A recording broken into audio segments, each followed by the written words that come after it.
মাত্র 30 টাকায় 100% মাংসের স্বাদ। হ্যাঁ, এই সহজ রেসিপিটি আপনাদের সাথে আজকে শেয়ার করব।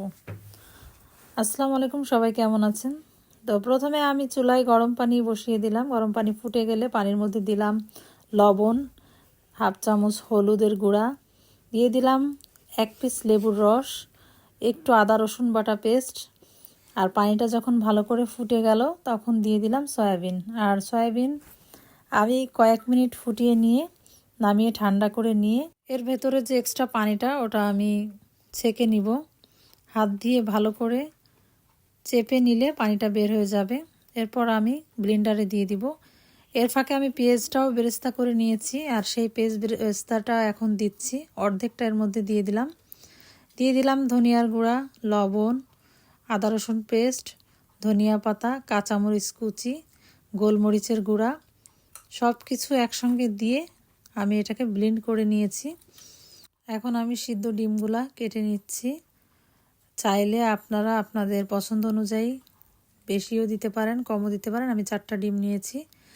আর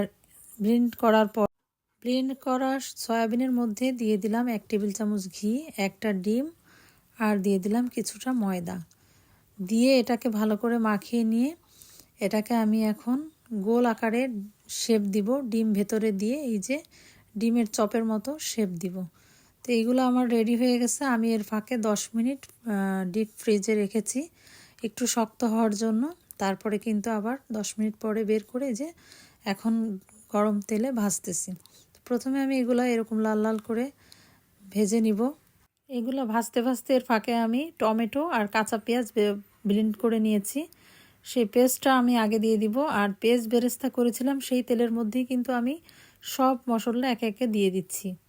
প্রথমে দিয়েছি টমেটো দিয়ে পেঁয়াজ বাটা, তারপর দিয়েছি হলুদের গুঁড়া, ধনিয়ার গুঁড়া, সব 1 টেবিল চামচ করে দিচ্ছি, মরিচের গুঁড়া, লবণ, হলুদ, সব কিছু দেওয়া হয়ে গেলে আমি মশলাটা ভালো করে কষিয়ে নিয়ে কিন্তু মশলাটা ভালো করে কষানো হয়ে গেলে আমি কিন্তু সয়াবিনের বড়াগুলো এর মধ্যে দিয়ে দিলাম, আর সেটাকে একটু ঢেকে দিলাম।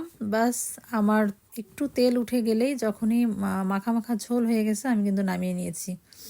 এই যে আমার হয়ে গেল সয়াবিনের বড়া।